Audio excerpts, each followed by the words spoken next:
ये कहानी है जो दो शहरों, दो अलग-अलग दशकों और एक बहुत गहरे जख्म को आपस में जोड़ती है। यह बदला लेने की एक ऐसी कहानी है जिसे अपनी मंजिल तक पहुंचने में पूरे 21 साल लग गए। तो चलिए आज इस ऐतिहासिक गुत्थी को सुलझाते हैं। जरा सोचिए दो घटनाएं।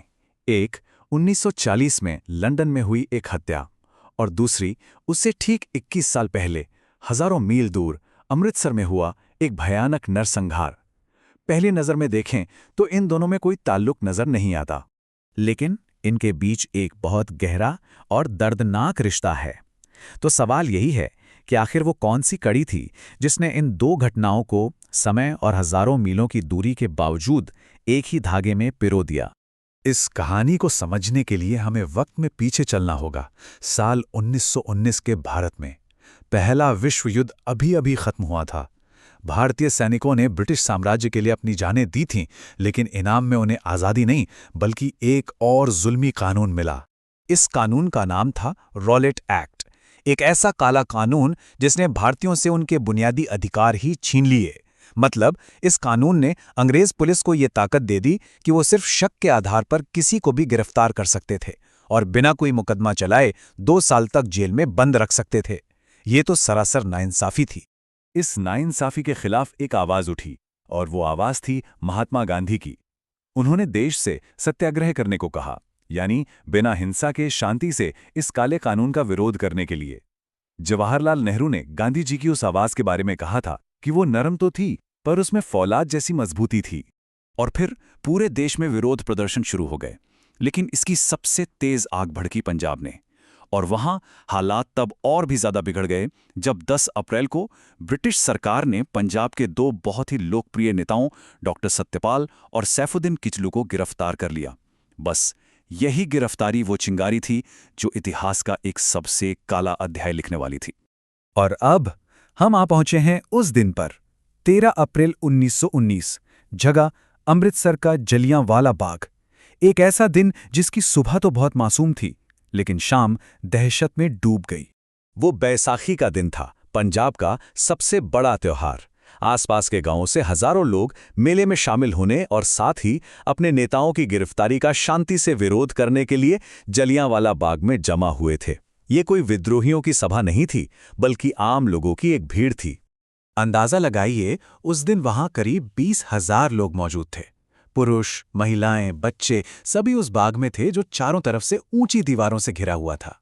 उस बाग से बाहर निकलने का सिर्फ एक ही संकरा रास्ता था और ब्रिगेडियर जनरल रेजिनाल्ड डायर के हुक्म पर सैनिकों ने उस रास्ते को भी बंद कर दिया। अब वो हजारों निहत्थे लोग एक पिंजरे में कैद हो चुके थे। डायर वहां अकेला नहीं था, उसके साथ थे 51 सैनिक और सभी के हाथों में भरी हुई राइफलें थीं। बिना किसी चेतावनी के डायर ने गोली चलाने का हुक्म दे दिया और अगले 10 मिनट तक गोलियों की बौछार होती रही लगातार। गोलियां तब तक चलती रहीं जब तक कि सैनिकों के पास वो खत्म नहीं हो गईं। सिर्फ उन 10 मिनटों में 1000 से ज्यादा जानें चली गईं। कई लोग भगदड़ में कुचले गए और कईयों ने तो अपनी जान बचाने के लिए बाग के अंदर बने कुएं में छलांग लगा दी। और जानते हैं, आज भी अगर आप जलियांवाला बाग जाएं तो वहां की दीवारों पर गोलियों के वो निशान साफ देखे जा सकते हैं। हर एक निशान उस दिन हुए जुल्म की एक खामोश गवाही देता है। इस नरसंहार ने पूरे देश की आत्मा को झकझोर कर रख दिया। ये सिर्फ एक हमला नहीं था, इसने ब्रिटिश राज के क्रूर चेहरे को पूरी दुनिया के सामने बेनकाब कर दिया था। अंग्रेजी हुकूमत ने इस खबर को दबाने की बहुत कोशिश की, लेकिन सच भला कब तक छिपता है। जैसे जैसे इस नरसंहार की कहानी पूरे देश में फैली, इसने उन भारतीयों को भी झकझोर दिया जो अब तक अंग्रेजी हुकूमत पर भरोसा करते थे। ये भारतीय स्वतंत्रता संग्राम का एक बहुत बड़ा मोड़ था। इस जुल्म के खिलाफ सबसे मजबूत आवाज उठाई गुरुदेव रविंद्रनाथ टैगोर ने। उन्होंने अंग्रेजों से मिली नाइटहुड की उपाधि यानी सर का खिताब लौटा दिया। उनका वो खत सिर्फ एक कागज नहीं था, बल्कि एक पूरे राष्ट्र के आत्मसम्मान का ऐलान था। और अब जरा ये देखिए, जनरल डायर ने अपनी सफाई में कहा कि उसका सामना एक क्रांतिकारी सेना से हुआ था, लेकिन ब्रिटेन में बैठे विंस्टन चर्चिल तक ने इस घटना को एक भयावह और शर्मनाक करतूत माना था। डायर को भले ही कोई सजा न मिली हो, लेकिन कहानी अभी खत्म नहीं हुई थी। इतिहास का इंसाफ होना अभी बाकी था। तो चलिए अब अपनी कहानी के आखिरी हिस्से पर चलते हैं और उस सवाल का जवाब ढूंढते हैं जिससे हमने ये सब शुरू किया था। तो चलिए वक्त में एक बार फिर आगे बढ़ते हैं और वापस पहुंचते हैं 1940 के लंदन में कैक्सटन हॉल में हुई उस हत्या पर। जिसने गोली चलाई उसका नाम था उधम सिंह, और जिसे गोली मारी गई वो जनरल डायर नहीं था, वो था माइकल ओ ड्वायर, पंजाब का वो गवर्नर जिसने डायर की कार्रवाई को सही ठहराया था और उस पूरे नरसंहार को अपनी मंजूरी दी थी। और यहाँ कहानी का सबसे बड़ा, सबसे अहम मोड़ आता है। उधम सिंह कोई आम क्रांतिकारी नहीं थे।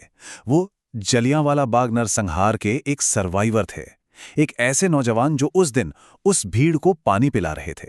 उन्होंने अपनी आंखों से वो पूरा खूनी मंजर देखा था और 21 सालों तक उस जख्म की आग को अपने सीने में जिंदा रखा। लंदन में चली हुई गोली 21 साल पुराने एक वादे को पूरा करना था। तो ये कहानी हमें एक बहुत गहरे सवाल पर लाकर छोड़ देती है। इतिहास में लगे जख्मों को भरने में आखिर कितना वक्त लगता है? उधम सिंह का बदला, क्या वो सिर्फ एक इंसान का प्रतिशोध था या फिर एक पूरे राष्ट्र के कभी ना भरने वाले जख्मों की आवाज?